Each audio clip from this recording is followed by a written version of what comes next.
Halos 9 matapos ang isa sa pinaka-kontrobersyal na laban sa kasaysayan ng boxing, muling lumutang ang pangalan ni Jeff Horn matapos nitong direktang hamunin si Manny Pacquiao para sa isang rematch. At sa pagkakataong ito, tila handang ibalik ni Horn ang isang kabanata na hanggang ngayon ay hindi pa rin matanggap ng maraming boxing fans sa Pilipinas. Sa isang nakakagulat na post sa kanyang official Facebook page, ibinahagi ng dating Australian World Champion ang isang edited na larawan ng dyaryo na may matapang na headline. "Hey Manny, wanna rematch?" Sa Tagalog, "Uy Manny, gusto mo ng rematch?" Kasabay nito ang isang caption na agad pinag-usapan online. "Humble teacher Horn, who shocked the world to beat Pacquiao, now in stealth training mode as he eyes return to the ring." O sa Tagalog, ang mapagkumbabang guro na si Horn na gumulat sa buong mundo nang talunin niya si Pacquiao, ngayoy palihim na nagsasanay habang pinaplano ang kanyang pagbabalik sa ring. At dito nagsimulang muling uminit ang matagal nang hindi natatapos na debate. Dahil para sa maraming Pilipino, hindi kailanman naging malinaw ang naging panalo ni Horn laban kay Pacquiao noong 2017. Marami pa rin ang naniniwalang hindi sapat ang ipinakita ng Australian boxer para maagaw ang WBO welterweight title mula sa former 8th Division World Champion. Sa social media, bumaha agad ang reaksyon ng mga netizens. May ilan na nagsabing baka desperado lamang daw si Horn na muling kumita at makakuha ng malaking payday, kaya nito muling hinamon si Pacquiao. Ang iba naman, mas matindi ang naging opinyon. Ayon sa kanila, hindi raw malinis ang naging panalo ni Horn noon dahil puno daw ito ng headbutts, headlocks at hometown advantage na naging malaking kontrobersya sa laban. May ilan pang nagsabing isa raw itong boxing robbery, isang desisyong hanggang ngayon ay hindi pa rin matanggap ng maraming fans at analysts. Mas lalo pang naging emosyonal ang usapan ng may mga netizens na nagsabing kahit daw ang pamilya ni Horn ay alam na si Pacquiao ang tunay na nanalo sa laban. Ayon din sa iba na ang rason daw kung bakit gusto ni Horn ng rematch kay Pacquiao ay dahil batid daw niya sa kanyang sarili na hindi talaga siya ang tunay na nanalo sa kanilang unang paghaharap. At habang lumalakas ang ingay online, may isang tanong na unti-unting bumabalot sa boxing world. Bakit ngayon gustong bumalik ni Jeff Horn? Para ba ito sa pera? O dahil alam niyang hindi kailanman tuluyang tinanggap ng publiko ang kanyang pinakamalaking panalo? Ngunit sa kabila ng matinding kritisismo, mayroon ding mga boxing fans na dumepensa kay Horn. Ayon sa kanila, lehitimo raw ang kanyang panalo dahil malinaw naman daw na alamang siya sa scorecards ng judges. Para sa kanila, talagang nahirapan daw si Pacquiao sa agresibo at awkward na estilo ng Australian fighter. At higit sa lahat, bahagi raw talaga ng boxing ang pressure, physicality at pagdikta ng tempo sa loob ng ring. May ilan pa ngang naniniwalang kung matutuloy ang rematch, ay muli raw natatalunin ni Horn ang Pinoy boxing legend. Sa ngayon, nananatiling tahimik ang kampo ni Manny Pacquiao tungkol sa hamon ni Horn. Gayunpaman, patuloy ang mga ulat na nakikipag-usap daw ang kampo ni Pacquiao kina Floyd Mayweather Jr. at Ruslan Provodnikov para sa posibleng mga future fights. At habang wala pang opisyal na sagot mula sa kampo ni Pacquiao, isang bagay ang malinaw.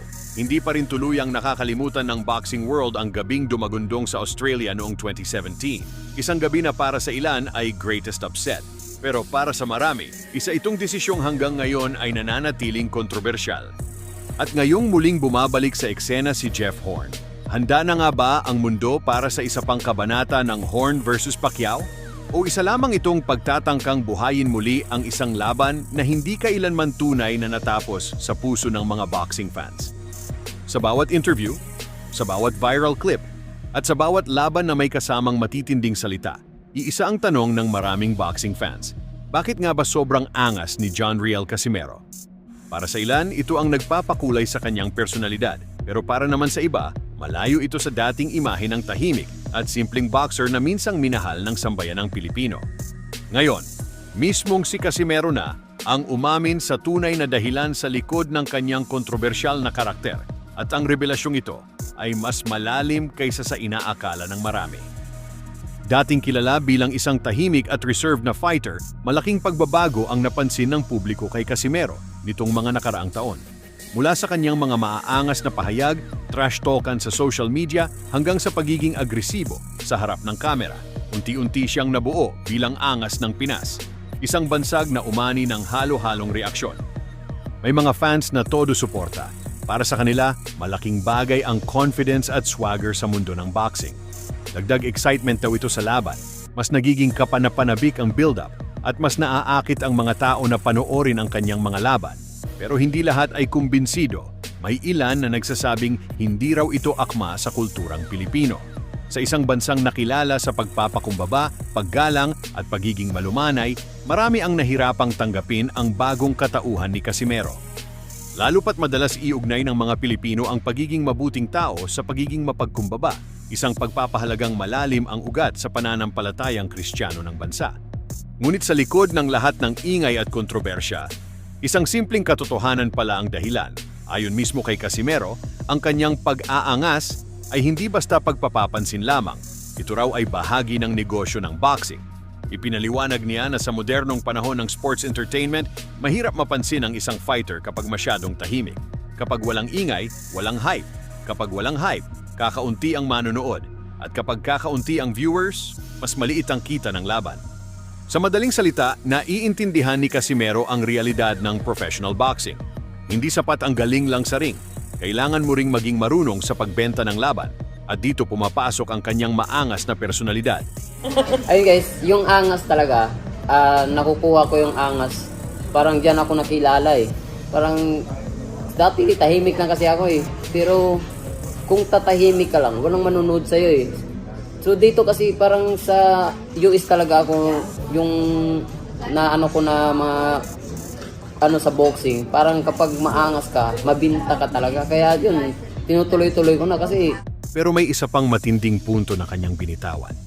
Ayon kay Casimero, magagawa daw niyang pangatawanan ang kanyang mga sinasabi dahil naniniwala siyang may ibubuga siya sa aktwal na laban. Hindi raw siya basta puro salita lamang. Para sa kanya, ang confidence ay dapat sinasabayan ng tunay na kakayahan sa ibabaw ng ring. At para sa maraming boxing analysts, ito ang dahilan kung bakit nananatiling relevant si Casimero sa boxing scene hanggang ngayon. Sa sport na puno ng malalakas na personalidad at matinding kompetisyon, mahalaga ang marunong gumawa ng ingay. Basta kaya mo itong patunayan kapag tumunog na ang bell. Gayunpaman, nilinaw rin ni Casimero na malayo raw ang kanyang online at camera persona sa tunay niyang pagkatao. Ayon sa kanya, ang totoong tata ay mabait, mapagmahal, at may malambot na puso, lalo na pagdating sa mga taong nangangailangan. Dagdag pa niya, alam daw ito ng kanyang pamilya, mga kaibigan, at mga taong tunay na nakakakilala sa kanya. At dito marahil mas nauunawaan ng marami ang dalawang mukha ni Casimero. Ang isang bersyon na nakikita ng publiko, maangas, maingay, palaban, at ang isang bersyon na pribado lamang na kilala ng mga taong malalapit sa kanyang buhay, simple, mapagbigay, at mapagmahal. Sa huli, maaaring hindi sang-ayon ang lahat sa kanyang estilo, pero isang bagay ang hindi maikakaila. Alam ni John Riel Casimero kung paano manatiling pinag-uusapan. At sa mundo ng boxing, minsan, iyon mismo ang pinakamalaking panalo bago pa man magsimula ang laban.